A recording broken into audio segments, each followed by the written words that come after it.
O quinto anjo tocou a trombeta e viu uma estrela caída do céu na terra. Foi-lhe dada a chave do poço do abismo. Ela abriu o poço do abismo e subiu fumaça do poço, como fumaça de grande fornalha. E com a fumaceira saída do poço, escureceu-se o sol e o mar. Também da fumaça saíram gafanhotos para a terra. E foi-lhes dado poder como que tem os escorpiões da terra. E foi-lhes dito que não causasse dano à erva da terra, nem a qualquer coisa verde, nem a árvore alguma, e tão somente aos homens que não têm o selo de Deus sobre a fronte. Foi-lhes também dado não que os matassem, e sim que os atormentassem durante 5 meses. E o seu tormento era como o tormento de escorpião quando fere alguém. Naqueles dias, os homens buscarão a morte e não acharão. Também terão ardente desejo de morrer, mas a morte fugirá deles. O aspecto dos gafanhotos era semelhante a cavalos preparados para a peleja. Na sua cabeça havia como que coroas parecendo de ouro, e o seu rosto era como o rosto de homem. Tinham também cabelos como cabelos de mulher, e os seus dentes como dentes de leão. Tinham couraças como couraças de ferro. O barulho que as suas asas faziam era o barulho de carros de muitos cavalos quando correm a peleja. Tinha ainda cauda como escorpiões e ferrão. Na cauda tinham poder para causar dano aos homens por 5 meses. E tinham sobre eles como seu rei um anjo do abismo, cujo nome em hebraico é Abaddon e em grego Apolion. O primeiro ai passou. Eis que depois dessas coisas vem ainda 2 ais. Vamos orar. Senhor, queremos te agradecer pela tua palavra e pelo consolo que ela representa para nós. Não somente isso, mas o que nós temos visto até aqui, Senhor Deus, da tua revelação a respeito do final das coisas, do fim dos tempos, ó Senhor Deus. E como isso, ao invés de nos trazer, ó Pai, medo, nos traz, ó Senhor Deus, consolo aos nossos corações, porque sabemos que o Senhor de toda a terra está cumprindo o seu propósito, que é trazer a sua igreja para perto de si eternamente. Que também está destruindo e aniquilando o pecado na vida do homem. E destruindo completamente os inimigos de Deus. Senhor, obrigado. E que ao lermos esse livro, ele cada dia mais e mais possa trazer conforto ao nosso coração. Amém.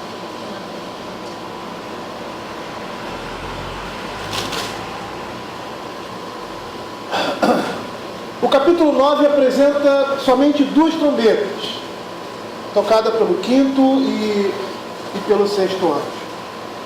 E é interessante que, se nós formos fazer uma comparação, nós vamos ver que a descrição dessas pragas, da 5ª e da 6ª trombeta, elas são muito extensas comparada ao capítulo 8. No capítulo 8 nós temos a descrição de 4 pragas. E aí, no capítulo 9, somente duas pragas. As 4 primeiras pragas, ou seja, as 4 primeiras trombetas, descrevem calamidades desencadeadas na natureza. Nós vamos perceber que agora essas outras 2 descrevem as forças demoníacas para atormentar pessoas com um tormento espiritual e mental de tal forma que elas vão desejar a morte.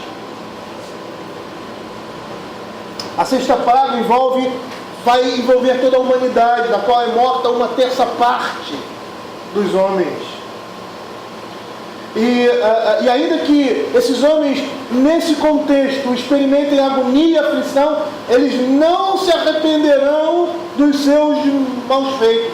É o que nós vemos lá nos últimos versos, no verso 20 e verso 21, que diz assim: não se arrependeram, aqueles que não foram mortos por esses flagelos, não se arrependeram, verso 21, nem ainda se arrependeram dos seus assassínios, nem das suas feitiçarias. E nós vamos perceber que juízos retratados pelos toques dessas trombetas, eles seguem um ao outro e também estão relacionados entre si, ilustrando o desastroso, terrível objetivo dos demônios, que é destruir o homem. No primeiro caso, nós vamos ver residente na mente dos incrédulos uma tortura tal, uma tortura mental tal, que eles vão chegar ao desespero. É o que nós estamos vendo e vamos ver aqui. E no segundo caso, nós vemos essas forças com um completo controle sobre os incrédulos. E que por isso esses homens efetuam todos os atos perversos que se pode imaginar. Nós vamos ver que, segundo alguns comentaristas, pelo menos o comentarista que nós temos seguido, que é o Kissimaker, o comentário, o nosso comentário da igreja presbiteriana, o mais usado, ele vai interpretar essas calamidades que são descritas nesses dois capítulos como sequenciais e simultâneas, como nós vimos em todas as outras. Tá? Isso quer dizer o seguinte, que enquanto a quinta e a sexta trombeta introduzem as forças demoníacas, as calamidades das outras 4 trombetas anteriores estão se desenvolvendo, estão se concretizando. Aí o juízo de Deus aumentando cada dia mais e as coisas se tornando piores. E nesse caso aqui, que nós estamos vendo até esse momento, além de eles enfrentarem as forças destrutivas da natureza, nessas 4 primeiras trombetas, a humanidade também se depara com forças demoníacas que buscam destruir o corpo do homem e arruinar a sua alma. É o que nós vamos ver agora, a partir da exposição desses versos. No verso 1 ele diz assim: o quinto anjo tocou trombeta, e viu uma estrela caída do céu na terra, e foi-lhe dada a chave do poço do abismo. Nós percebemos claramente que a linguagem que nós temos aqui é uma linguagem simbólica, mas é uma linguagem simbólica que esse simbolismo é encontrado na própria Escritura. Ele fala de uma estrela que cai, e essa estrela, simbolicamente falando, se refere a um anjo. Estrela que se refere a um anjo. É interessante que essa mesma linguagem que é usada lá no capítulo 1, quando ele diz assim: quanto ao mistério das 7 estrelas que viste na mão direita, as 7 estrelas são os anjos das 7 igrejas. E anjos aqui são os pastores. Mas percebam como essa figura, anjo, está ligada à estrela. Porque ilumina, porque transmite luz. E nesse contexto aqui, nós entendemos claramente que essa estrela é um anjo, mas nós estamos vendo aqui um detalhe importante, uma característica, um adjetivo. Ela é caída do céu. E a expressão caída nesse contexto é extremamente significativa, porque se nós formos comparar no próprio texto de Apocalipse outros relatos de anjos que descem do céu à terra, nós vamos ver que a linguagem é diferente. Abram aí Apocalipse capítulo 10, verso 1. Vi outro anjo forte descendo do céu, envolto em uma nuvem com arco-íris por cima da sua cabeça. O rosto era como o sol e as pernas como colunas de fogo. Tinha na mão o livro aberto, pôs o pé direito sobre o mar e o esquerdo sobre a terra. Percebam que esse anjo ele não cai do céu, mas ele desce. Apocalipse capítulo 18, verso 1, diz assim: depois dessas coisas, vi descer do céu outro anjo, que tinha grande autoridade, e a terra se iluminou com a sua glória. E lá em Apocalipse capítulo 20, verso 1, então vi descer do céu um anjo, tinha na mão a chave do abismo e uma grande corrente. E ele segurou o dragão, a antiga serpente que é o diabo, Satanás, e o prendeu por 1000 anos.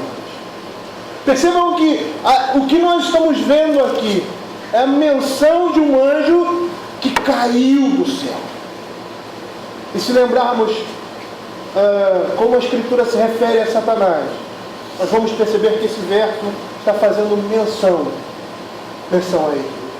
Lá em Lucas 10, abram aí Lucas 10, capítulo 17, Lucas 10, verso 17 a 19. Nós vamos ver a Escritura dizendo o seguinte: então regressaram os 70 possuídos de alegria, dizendo: Senhor, os próprios demônios se nos submetem pelo teu nome. Mas ele lhe disse: eu via Satanás caindo do céu como um relâmpago. Eis aí vos dei autoridade para pisar de serpentes e escorpiões.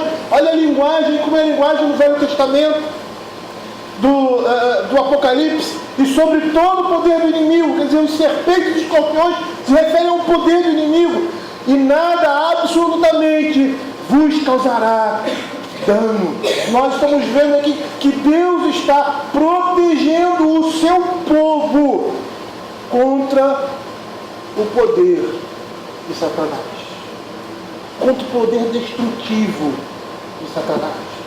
Não só aí, lá em Isaías 14, verso 12, a Escritura diz assim: como caíste do céu, ó estrela da manhã, filho da alva, como foste lançado por terra, tu que debilitavas as nações. Em Apocalipse capítulo 12, verso 9, a palavra de Deus diz assim: por isso festejai, verso 9, e foi expulso o grande dragão, a antiga serpente, que se chama Diabo e Satanás, o sedutor de todo mundo. Sim, foi atirado para a terra, e com ele os seus anjos. Queridos, a linguagem que nós temos aqui mostra que houve um tempo em que essa estrela ocupava um lugar no céu, mas agora ela é lançada na terra. E essa estrela, como nós estamos vendo aqui, ela apresenta características de vontade e intelecto. Ela recebe uma chave, e com essa chave ela abre o abismo. E nós percebemos claramente que essas características pertencem a um ser racional. Essa estrela é Satanás, um anjo, como ele diz aqui, do abismo. E nós, diante disso, só podemos interpretar essa estrela como um ser animado, um anjo. Que anjo? Satanás, a quem se deu breves períodos na história, durante os quais ele pode abrir o poço do abismo. É isso que nós estamos vendo aqui diante dos nossos olhos. O vocábulo grego para essa palavra, caído, tem um sentido. Olha o sentido dessa palavra no grego, que é picto, de ser empurrado. Metaforicamente, expressa o sentido de alguém que foi submetido a julgamento e declarado culpado. Essa palavra também no original grego tem o sentido de cair, estar prostrado, decair, perecer ou estar perdido, ou cair de um estado de retidão. Essa palavra está caracterizando essa estrela como Satanás. E tanto William Hendricks como Kissimaker, eles, dois comentadores do livro de Apocalipse, eles entendem que essa estrela caída é Satanás. E diante desses argumentos, queridos, eu também me dobro a essa interpretação. Também creio que aqui ele está falando do diabo. Aqui o quinto anjo tocou a trombeta e viu uma estrela caída do céu na terra, e foi-lhe dada a chave do poço do abismo. Na visão de João, o príncipe das trevas recebe a chave do abismo. Isso significa que ele recebe poder para abrir o poço do abismo e permitir que dali saiam demônios, que são caracterizados aqui como gafanhotos. E se nós formos perceber, nós vamos ver que abismo na Escritura, sem entrar em muitos detalhes, significa o inferno antes do juízo final. O lugar onde muitos demônios estão aprisionados, estão presos. Eu não sei como é essa prisão, mas se é uma prisão em que limita o poder dele, ou os deixa reservados para o juízo, mas é uma prisão. Abram aí Lucas capítulo 8, verso 31. Olha o que a palavra de Deus diz a respeito disso. Lucas 8, 31. A cura do endemoniado em Gerazeno. No verso 31, diz assim: rogavam-lhe que não os mandasse sair para o abismo. Lá no verso 28, quando os demônios viram a Jesus, ele diz assim: prostrou-se diante deles, clamando, dizendo em alta voz: que tenho eu contigo, Jesus, Filho do Deus Altíssimo, rogo-te que não me atormentes.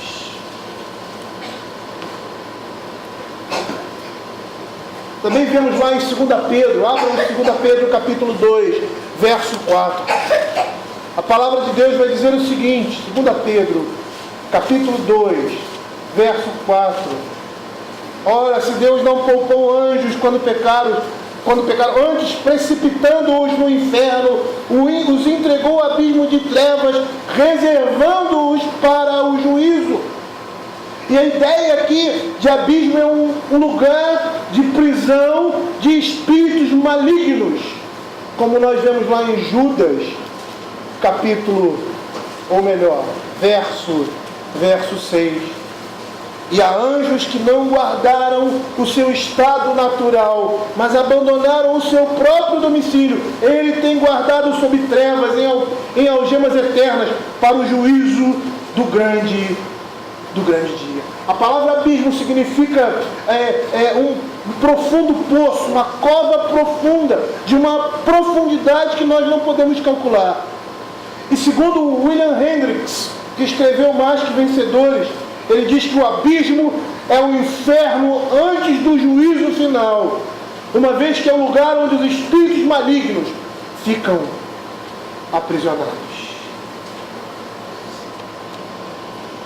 Mas percebam o que esse texto está dizendo.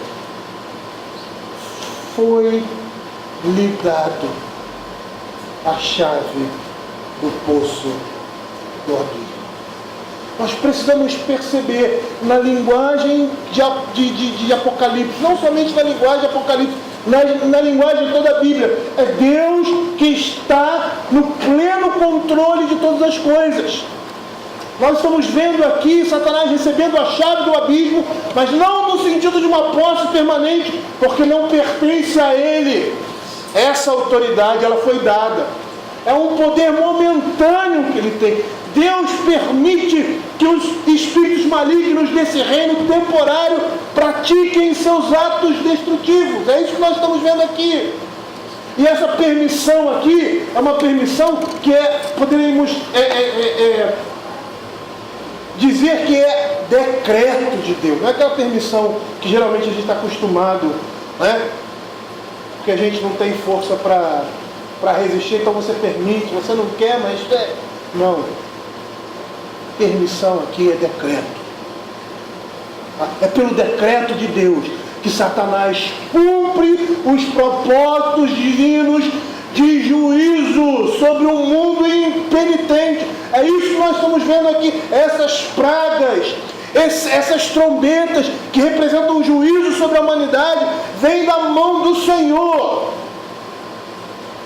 Se vocês lembrarem do início do livro de Apocalipse, nós vemos João chorando, desesperado. Ele contempla aquela visão e começa a chorar porque existe um livro que está fechado. mas ele precisa ser aberto. Aquele livro precisa ser aberto para quê? Para que simbolicamente, e é dessa forma que a gente precisa perceber toda essa trama. É isso que está sendo simbolizado. Se aquele livro não for aberto, as coisas não serão consumadas. O reino de Deus não virá. Os santos não serão justiçados. E o juízo de Deus não virá sobre a humanidade. E aí ele contempla o Cordeiro como tendo sido morto, abrindo o livro e desatando os cílios. Essa imagem é uma imagem significativa, dizendo que quando Jesus morre e ressuscita, ele abre uma porta. E que porta é essa?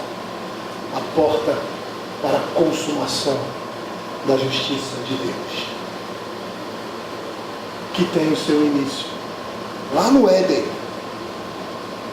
e que tem o seu primeiro desfecho na cruz de Cristo. O que nós estamos vendo aqui, queridos, é o fruto da ira de Deus. Satanás está cumprindo os seus desígnios malignos no coração dos homens como fruto da ira de Deus. A ação destrutiva de Satanás serve como vara na mão do Senhor para punição e aviso aos ímpios, como advertência para aqueles que se arrependem, ou para aqueles que querem se arrepender, ou para chamá-los ao arrependimento. E nós vemos uma linguagem semelhante a essa, lá em 1 Coríntios capítulo 5, verso de 3 a 5, quando o apóstolo Paulo instrui a igreja de Corinto a excluir, expulsar da igreja um homem que estava em pecado e não se arrependia. Lá no verso 3 ele diz assim: eu, na verdade, ainda que ausente em pessoa, mas presente em espírito, já sentenciei, como se estivesse presente, que o autor de tal infâmia seja, em nome do Senhor, reunido vós e o meu espírito, com o poder de Jesus nosso Senhor, entregue a Satanás para a destruição da carne, a fim de que o espírito seja salvo no dia do Senhor. O que nós vemos aqui é um paralelo do que nós estamos vendo aqui.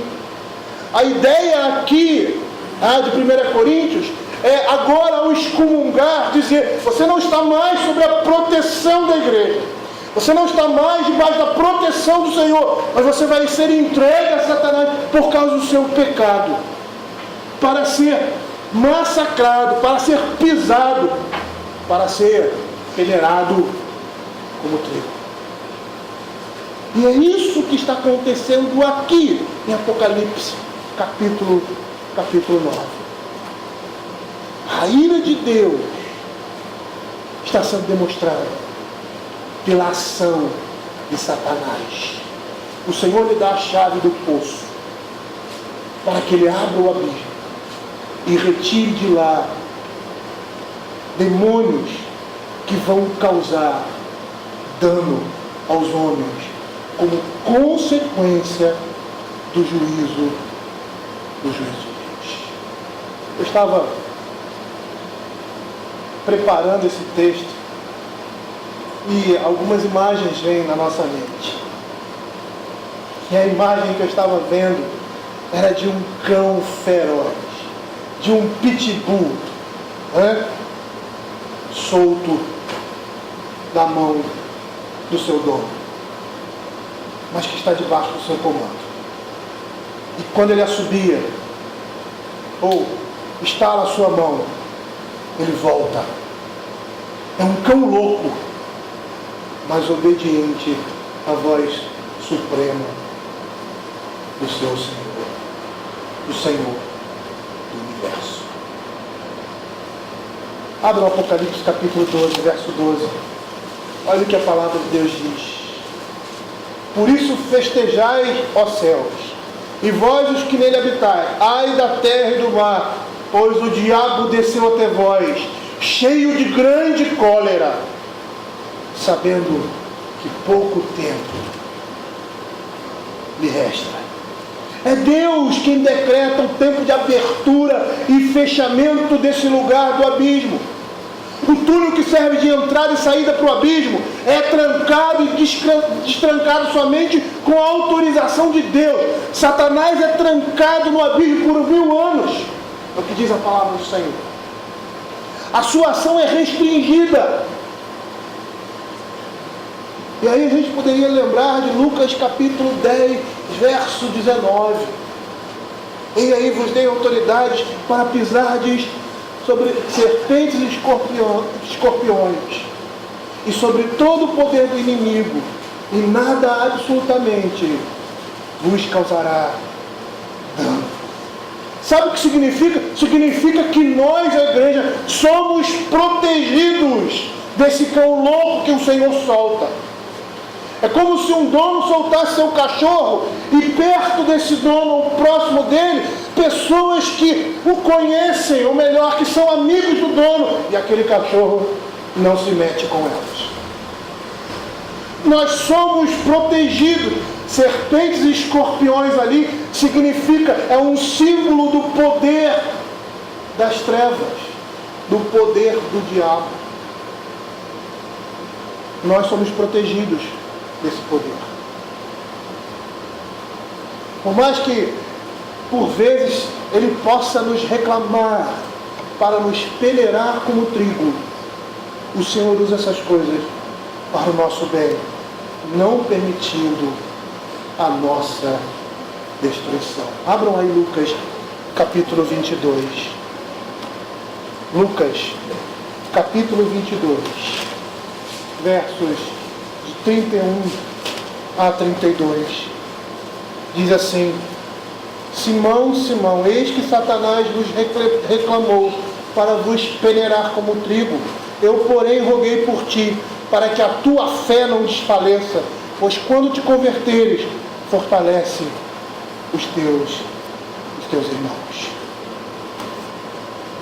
É essa estrela, esse anjo, é Satanás que abre o poço do abismo. E é interessante que essa palavra aparece várias vezes no Apocalipse, indicando um lugar onde moram Satanás e seus seguidores. Como nós vimos lá no Novo Testamento, aqui em Apocalipse, nós vamos ver alguns textos em que o abismo é a morada desses demônios, a morada temporária desses demônios. Abram aí Apocalipse 11, verso 7, diz assim: quando tiverem então concluído o testemunho que devem dar, a besta que surge do abismo pelejará contra eles e as vencerá e matará. Capítulo 17, verso 8, a palavra de Deus diz assim: a besta que viste era e não é, esta para emergir do abismo e caminha para a destruição. Verso 21 e 3. Então vi descer do céu um anjo que tinha na mão a chave do abismo e uma grande corrente.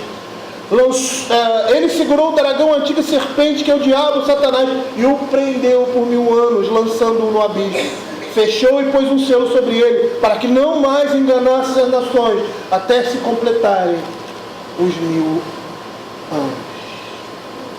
Queridos, nós vemos na Escritura que depois do juízo, todos os demônios serão lançados no lago de fogo e enxofre, onde eles serão atormentados para sempre. É isso que a Escritura está dizendo ali. E aí quando nós lembramos daquele texto de Lucas, quando aquele demônio diz: o Senhor veio antes do tempo para me atormentar. Por quê? Porque eles serão atormentados por Deus eternamente. Não é o diabo que vai atormentar os homens do inferno. É a glória da majestade de Deus. Abram aí Apocalipse capítulo 19, verso 20. Mas a besta foi aprisionada, e com ela o falso profeta, que com os sinais feitos diante dela, seduziu aqueles que receberam a marca da besta, e eram os adoradores de sua imagem. Os dois foram lançados vivos dentro do lago de fogo que arde com enxofre. Capítulo 20, verso 10. O diabo, o sedutor deles, foi lançado para o dentro do lago de fogo e enxofre, onde já se encontram não só a besta, como também um falso profeta, e serão atormentados dia e noite pelos séculos dos séculos. No verso 14, diz assim: então a morte e o inferno foram lançados para dentro do lago de fogo. Esta é a segunda morte, o lago de fogo. E se alguém não foi achado inscrito no livro da vida, esse foi lançado para dentro do lago de fogo. Os discípulos, ou melhor, os demônios a quem Jesus expulsou, cujo nome era Legião, como nós vemos lá em Lucas capítulo 8, rogaram ao Senhor para que Ele não os enviasse para o abismo. Por quê? Porque era a sua prisão. Mas o texto diz assim, que subiu fumaça do poço como fumaça de grande fornalha, e com a fumaceira saiu do poço, escureceu-se o sol e o mar. O quadro que João pinta é de uma densa fumaça que escurece o sol e polui o ar. E nós precisamos olhar essa imagem simbolicamente. É como se o próprio inferno estivesse exalando algo que visasse danificar, poluir e macular a criação divina. O mal aqui é como uma densa nuvem que mergulha o mundo em trevas e está sufocando todos aqueles que respiram o seu ar poluído. Ele surge, cresce e se opõe a tudo que é verdadeiro, puro, bom e admirável. Esse é o poder das trevas. Mas o mal nunca consegue conquistar o reino de Deus. Não só porque Deus não permite, mas é porque Ele controla os seus efeitos. É Deus quem está controlando todas as coisas. É o juízo de Deus que está sendo exercido através desses demônios. Porque o homem pecou e se afastou de Deus. Porque o homem amou a si mesmo. Ele retirou os seus olhos de Deus, voltou para si mesmo. Ele agora não é mais um adorador do Senhor, mas é um adorador de si mesmo. E por causa disso, a ira de Deus está sobre a humanidade. A ira de Deus está sobre aqueles que não têm o selo, a marca de Deus na sua fronte e nem na sua mão. Mas olha o quadro que João está pintando aqui com relação a isso. No verso 3, também da fumaça saíram gafanhotos para a terra, e foi-lhes dado o poder como o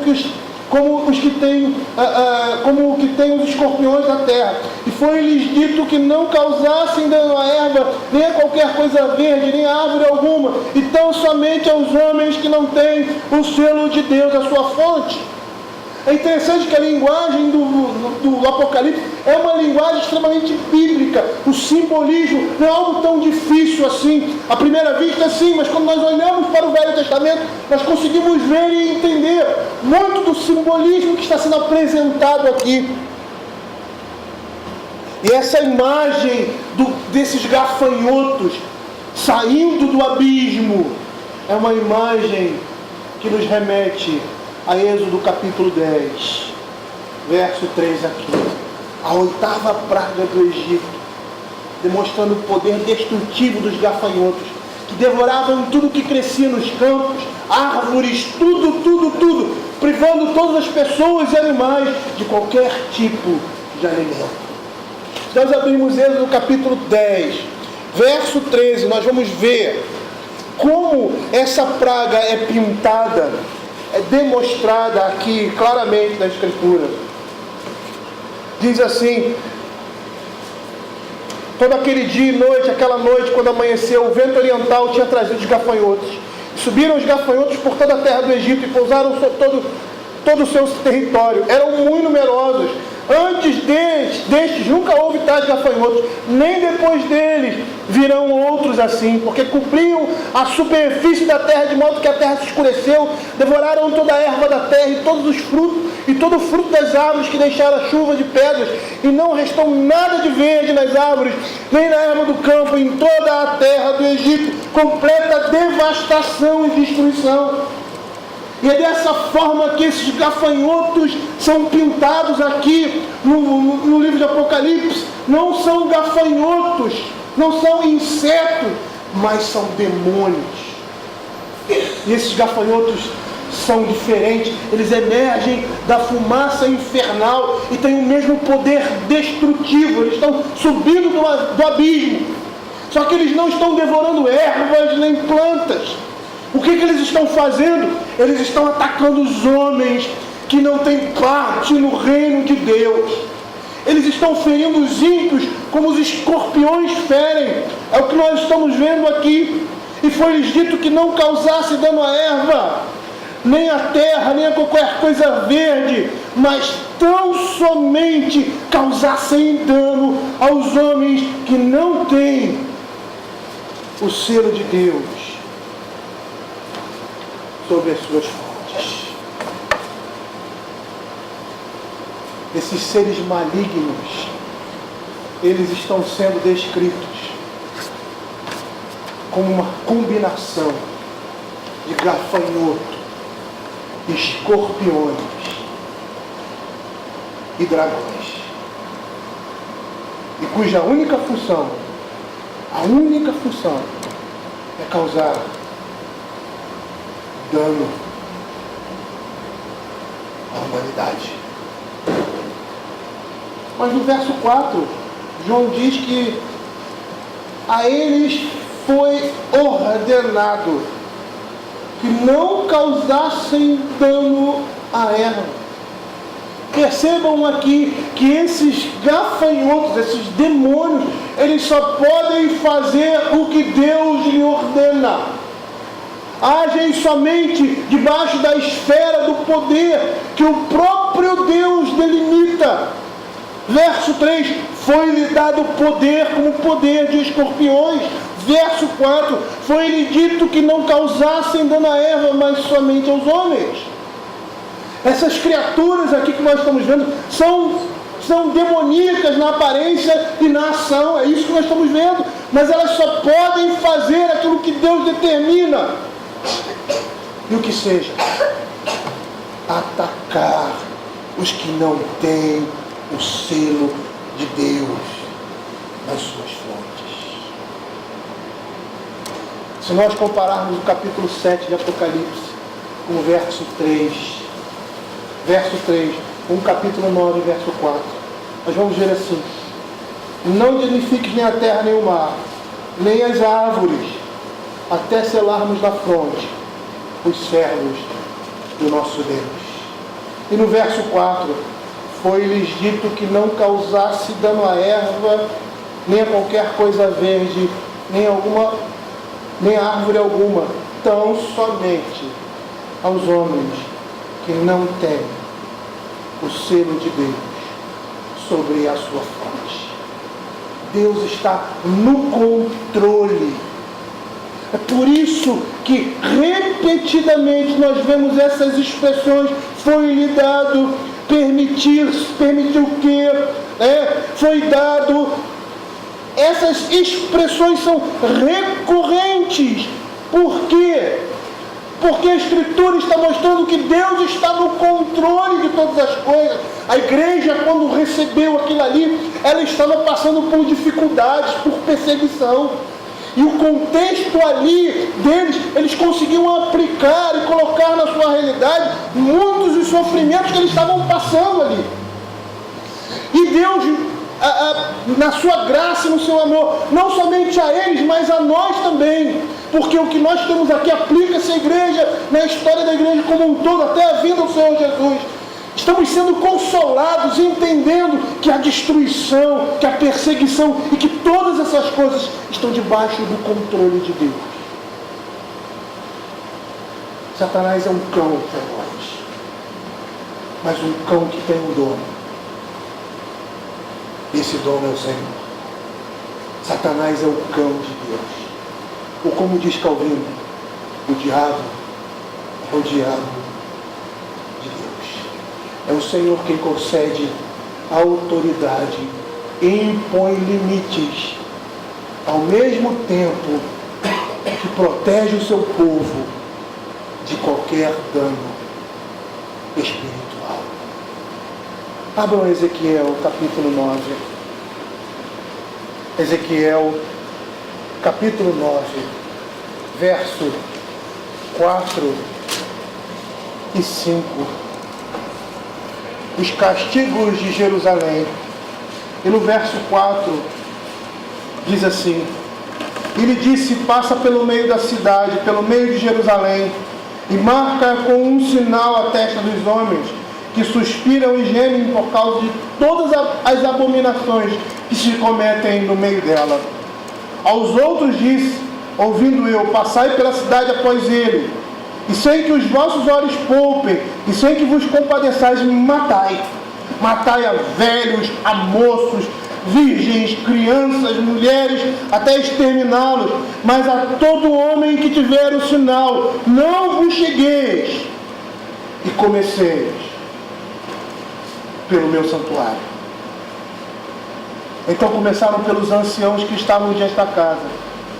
Eles disse: contaminai a casa, enchei de mortos átrios, e saíram e mataram na cidade. Queridos, o que nós estamos vendo aqui, o que aconteceu com Israel ali, Babilônia, Síria, é o que está sendo retratado aqui para o final dos tempos.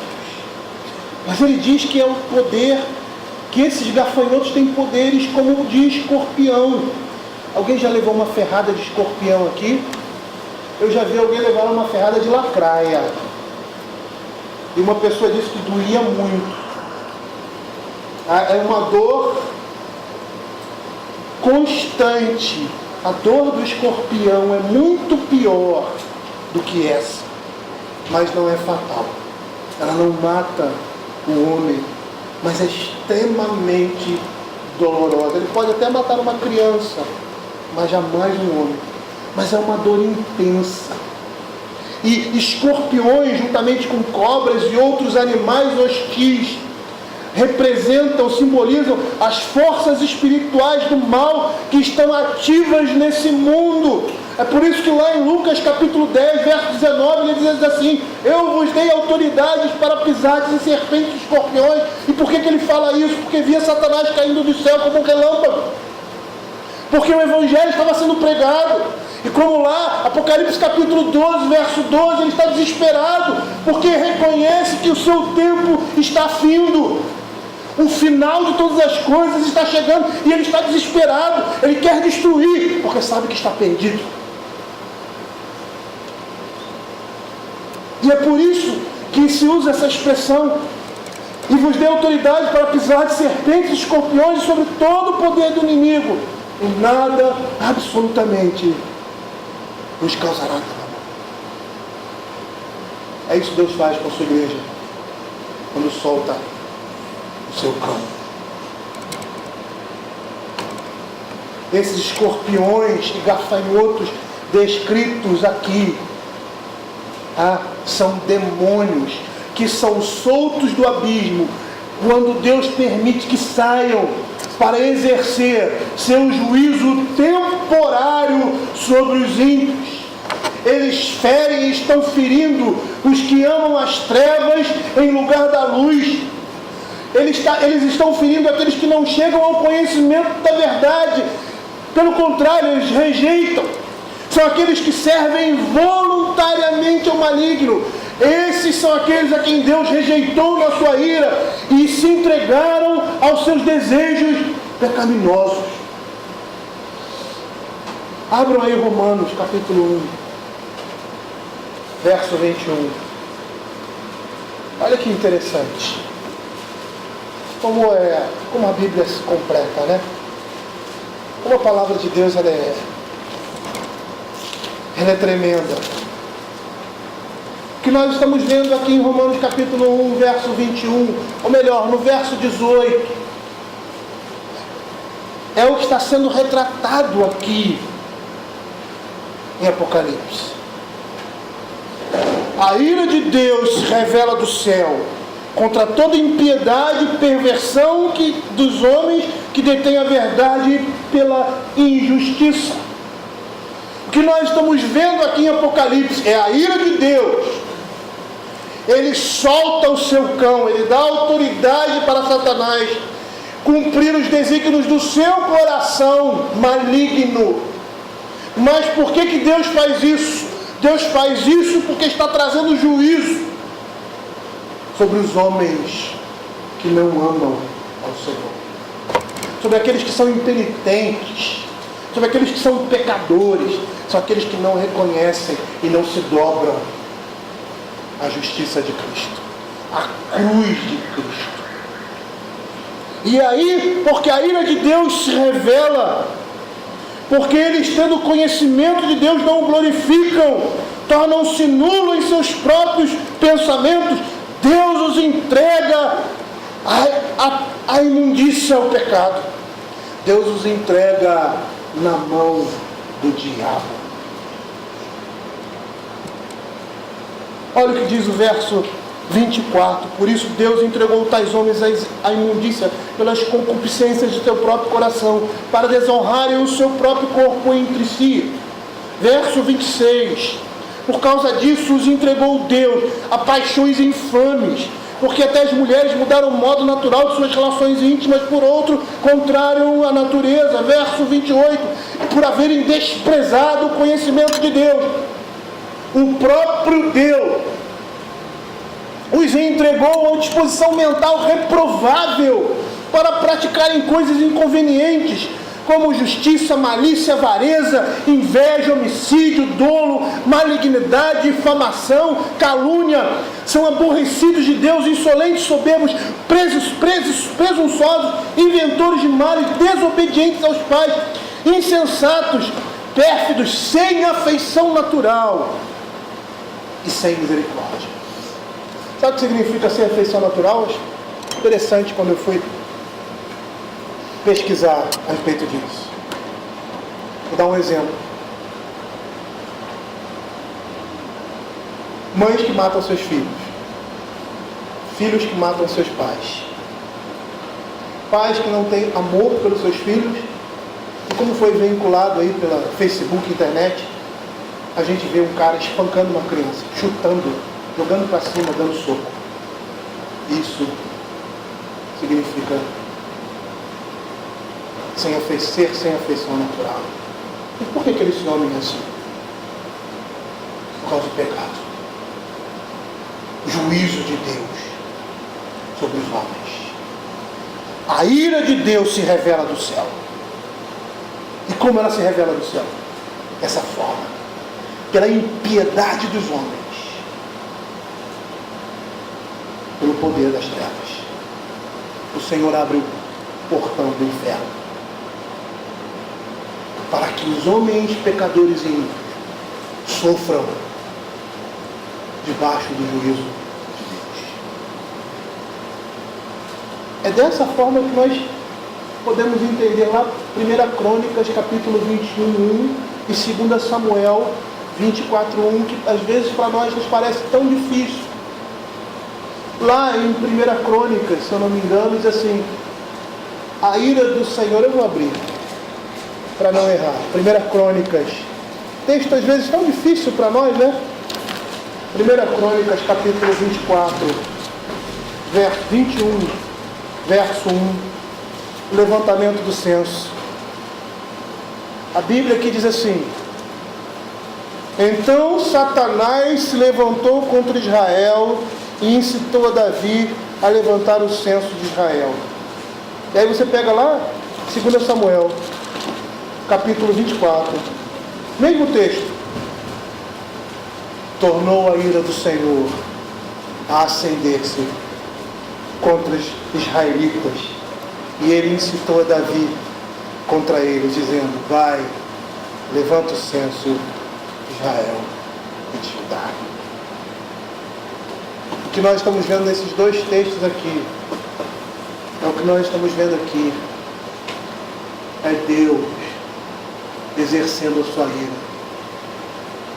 e desatando o poder de Satanás para que ele traga juízo e destruição por causa do pecado.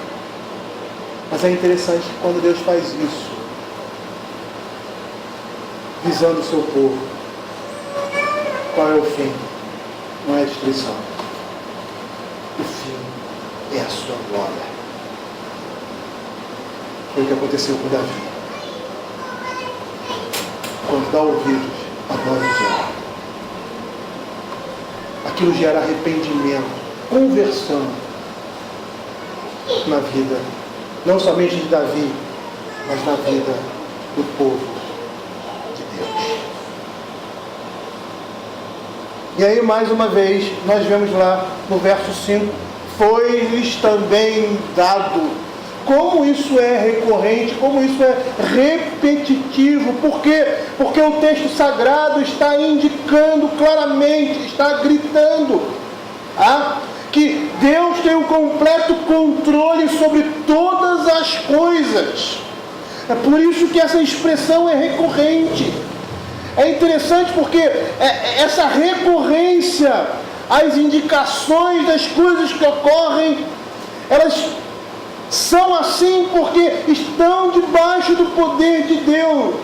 Elas fazem parte do plano de Deus para a redenção e consumação de todas as coisas. Não é o diabo que está vencendo, pelo contrário, ele está desesperado, ele está perdido, o seu tempo é chegado. Então o Senhor solta o seu cão para cumprir o seu propósito na vida dos ímpios, na vida dos que rejeitam ao Senhor no seu coração. À primeira vista parece que existe um sistema maniqueísta, e quem não sabe o que é isso, era um sistema doutrinário, era um grupo religioso antigo que Agostinho participava, que entendiam que o universo tinha dois lados, o mal e o bem estavam se confrontando, eram forças semelhantes. E olhando muitas vezes superficialmente, parece que existe um maniqueísmo que está controlando o universo, o mal lutando contra o bem. Mas o que nós estamos vendo aqui é uma meia-verdade. Não é esse princípio que rege o universo, não é um princípio maniqueísta. Nós, sim, crentes, estamos numa luta contra o bem, do bem contra o mal, porque nós estamos lutando todo o tempo contra o poder das trevas, contra o pecado. Mas não é isso que está por trás do universo. Nós que gememos, como diz a palavra de Deus, para sermos revestidos daquilo que é imortal, estamos sim numa luta, mas o universo não. O Senhor soberanamente está administrando tudo o que acontece conforme os seus propósitos divinos. E aquilo que nós chamamos de mal representa o juízo de Deus por causa do pecado do homem. O mal como justa retribuição ao homem por ter ofendido a santidade de Deus.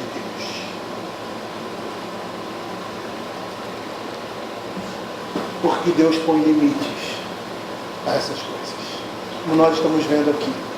Como vimos ali no relato da vida de Jó, para aqueles que não conhecem, abra o livro de Jó aí, nos seus primeiros capítulos, capítulo 1 e capítulo 2.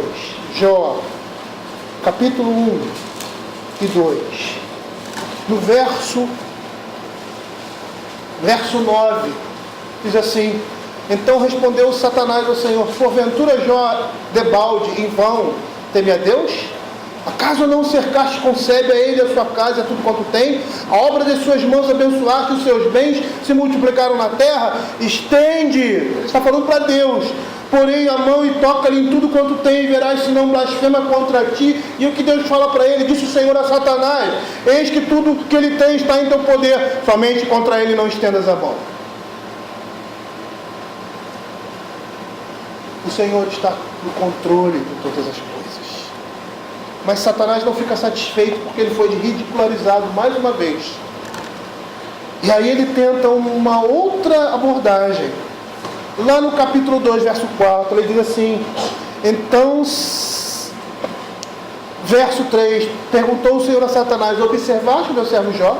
Porque ninguém é na terra semelhante a ele, homem íntegro, reto, temente a Deus e que se desvia do mal. Ele conserva a sua integridade, embora me incitasses contra ele para o consumir sem causa. Então Satanás respondeu ao Senhor: pele por pele, tudo quanto tem o homem te dará, dará pela sua vida. Estende, porém, a mão, toca-lhe nos ossos e na carne, e verás se não blasfema contra ti.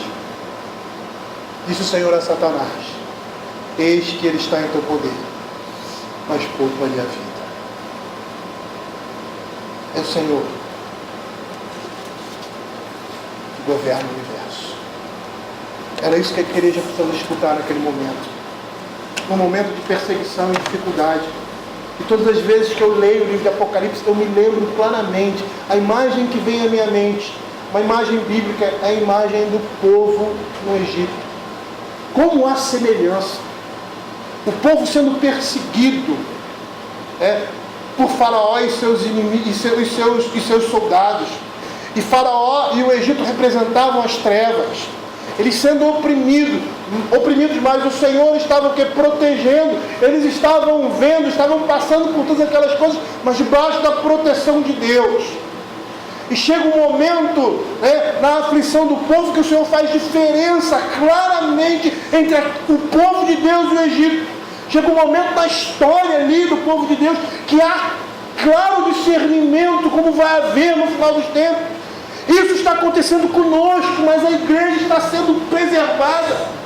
Por mais que haja perseguição, por mais que haja o confrontamento, a pressão, é claro, como foi claro ali na saída do Egito, a diferença do povo de Deus e daquele que não é povo de Deus.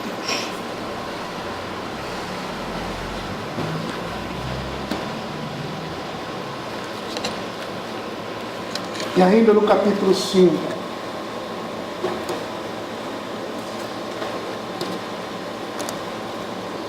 diz assim: foi-lhes dado também, foi também lhes dado, não que os matasse, e sim que os atormentasse. É interessante que a mesma palavra que o demônio usa lá em Lucas capítulo 8 para se referir ao abismo. Essa palavra atormentar no grego, ela pode significar tortura.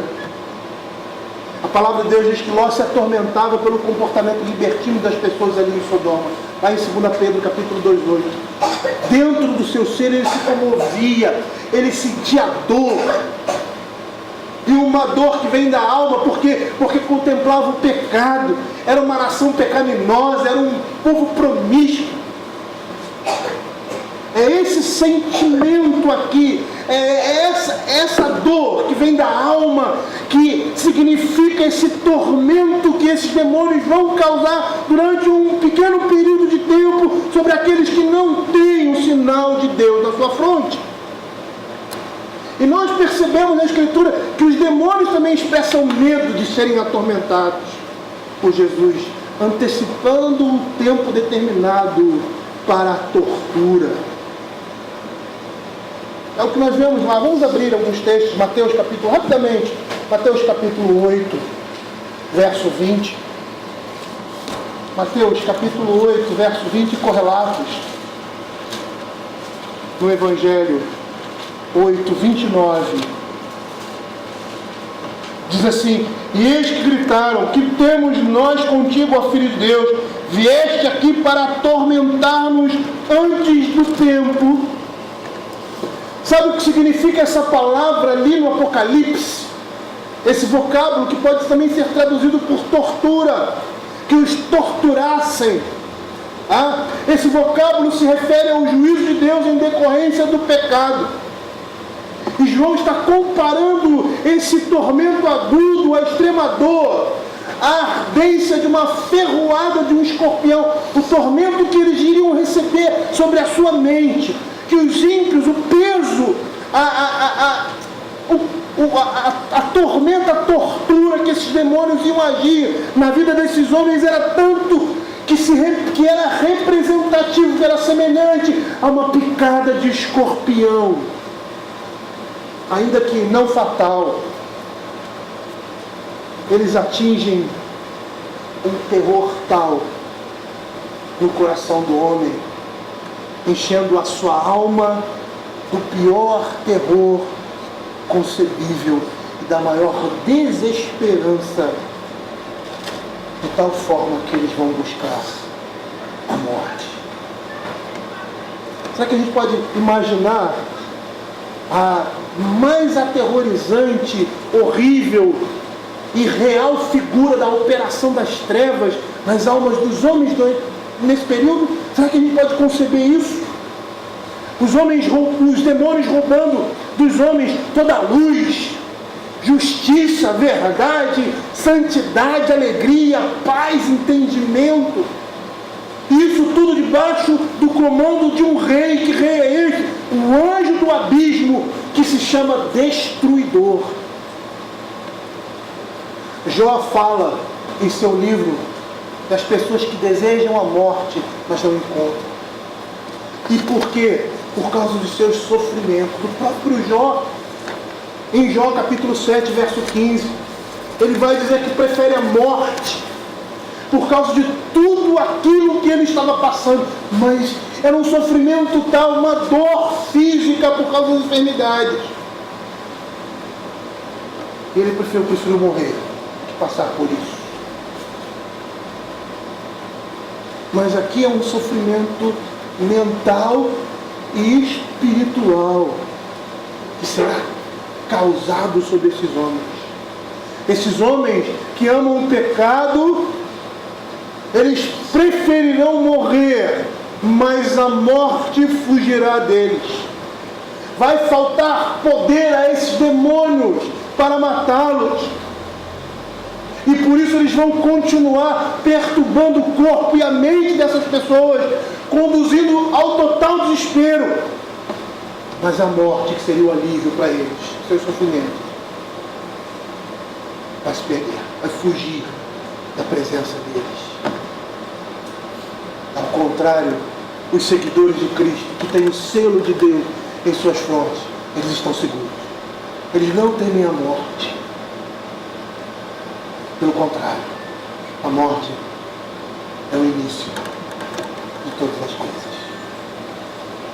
E é interessante porque num tempo de total aflição e desespero da alma, o crente vai ficar seguro, sabendo que no Senhor o seu trabalho não é vão. Eles são protegidos pelo próprio Senhor. O anjo do Senhor acampa ao redor dos que o temem e o livra. É o Senhor que lhes concede esse anjo com a incumbência de protegê-los, de cuidá-los. E no momento de grande aflição, de desespero mental e espiritual, nós vamos ver a paz de Cristo, que excede todo o entendimento, guardando o coração e a mente do crente. Enquanto outros estão desesperados e buscam a morte. Eles vão olhar para a igreja, vão olhar para nós e vão perceber uma paz que o mundo não entende, porque o mundo não tem. E num contexto em que eles serão atormentados pelos juízos temporários do Senhor.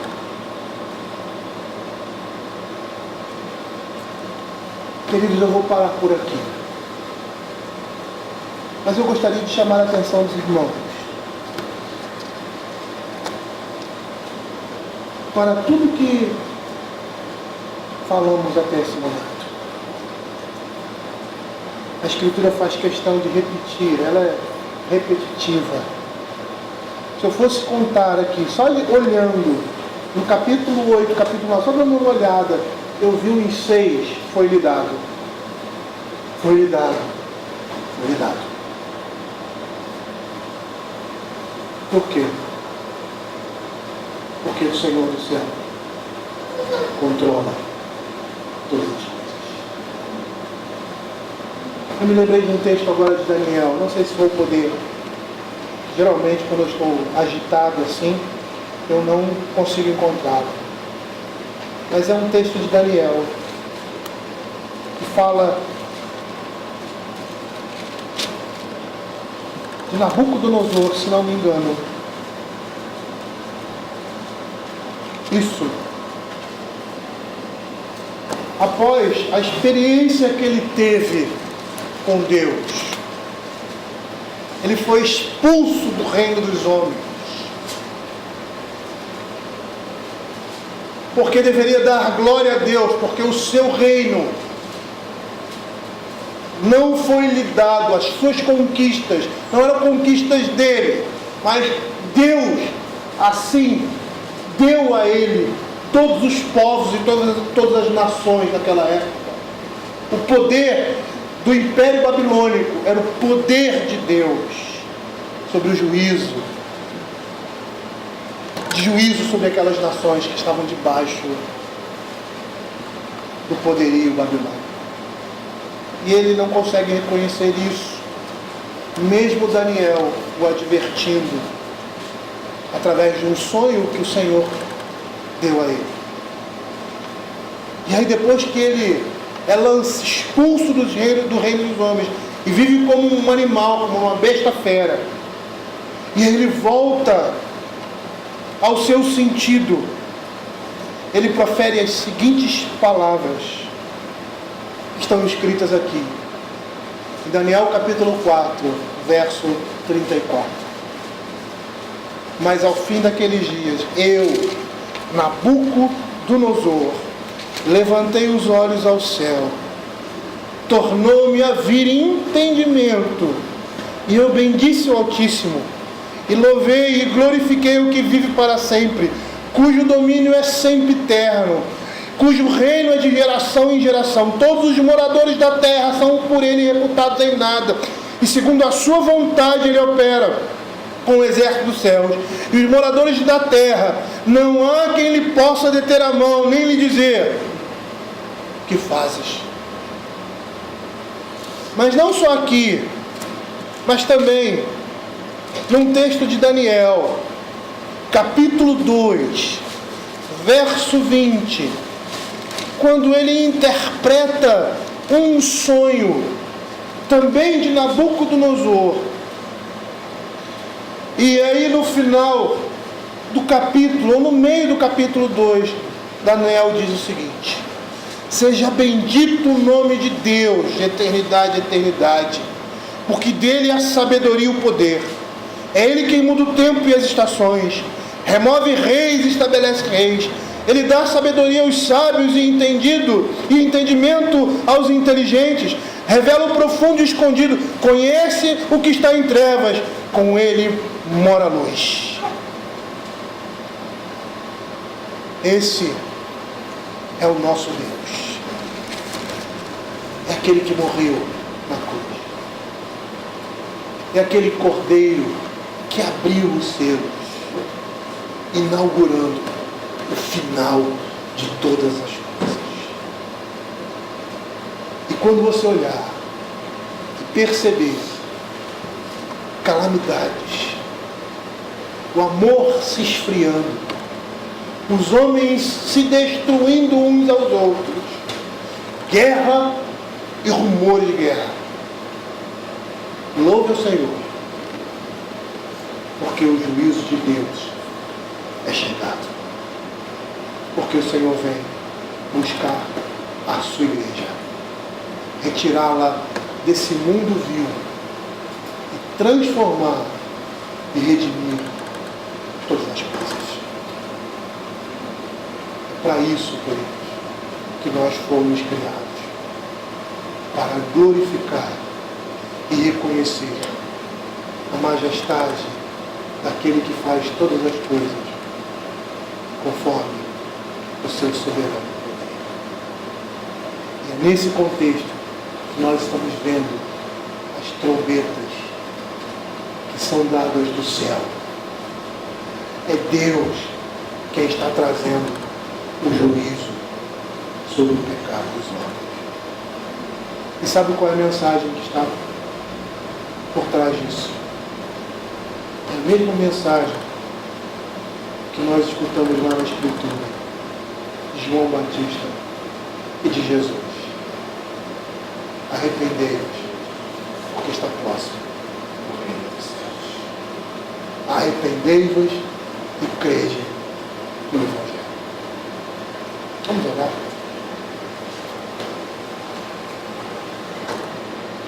Senhor, queremos te agradecer pela tua palavra, Pai. Queremos sentir nela não somente o consolo, mas o gozo que temos no Senhor, entendendo que o Senhor está vindo buscar a sua igreja. Senhor, queremos te agradecer pela tua palavra, te agradecer por esse livro de Apocalipse, porque ele nos revela mais claramente as coisas que estão por vir e nos prepara para recebermos o reino dos céus. Também é uma advertência a nós, não somente aos ímpios, para que se arrependam, mas a nós, para também nos arrependermos dos nossos pecados. Porque com certeza, Senhor, por mais que estejamos no mundo, por mais que a igreja irá sentir todas essas coisas, nós percebemos claramente que essas coisas não são direcionadas para nós. Que o Senhor vai nos guardar de todas elas. E que nós devemos olhar para essas coisas, a expectativa do reino de Deus, nos dando a responsabilidade de uma vida cristã íntegra na presença do Senhor, nos arrependendo de todo qualquer pecado que esteja maculando a santidade do Senhor em nós. Fica conosco, Pai. É o que nós pedimos, em nome de Jesus. Recebei a bênção. E a graça do nosso Senhor e Salvador Jesus Cristo, o amor de Deus Pai, a comunhão do Espírito Santo, esteja sobre o teu povo, Pai, hoje e eternamente. Amém.